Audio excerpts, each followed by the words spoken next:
I was first diagnosed by a GP. It was a long process. I'd been going to the GP for about 12 months. I went 10 different occasions. I had headaches at the back of my head. Each time the GP said, oh, it must be because you're driving too much or musculoskeletal. Didn't have a urine test, didn't have a blood test until I was down at the local pub and there was 10-pole Tudor playing with a punk band, and they were absolutely dreadful. And you had to have at least 3 pints just to stay in the room. And I couldn't drink more than 1 pint.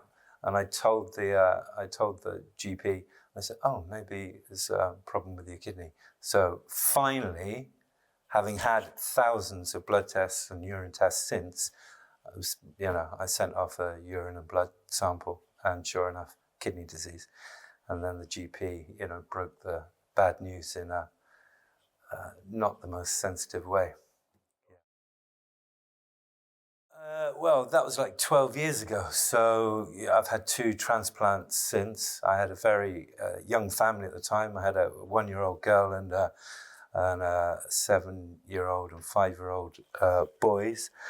I've been in hospital quite a few times. It's been a complete emotional roller coaster for the last 5 years, thanks to a donor, deceased donor, Liz. I've had a good kidney and life has been really good. Thank you to her and her family. But it's been quite a roller coaster, Need to find out about it. When I found out, I didn't know where to go, where to get the information from, and it was a bit of a panic. Couldn't see the kidney doctor before seeing a urologist. The urologist had a 6-month waiting list, so it was all pretty panicked and scary. But now I think there's much more information online. Find out what you need to do to get to the kidney doctor as soon as possible, to get on the right drugs to maintain your function.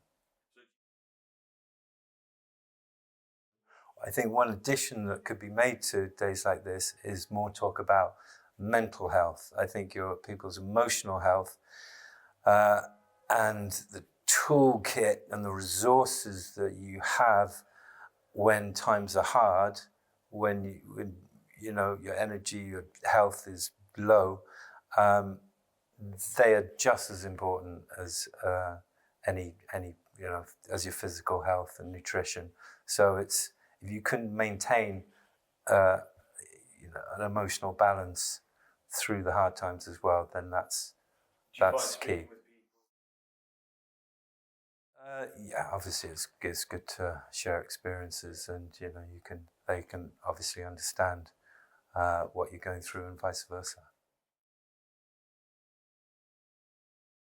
Very, very excited. It sounds like there's hundreds of drugs coming through. I feel like I'm taking hundreds of drugs already. But that's all, positive.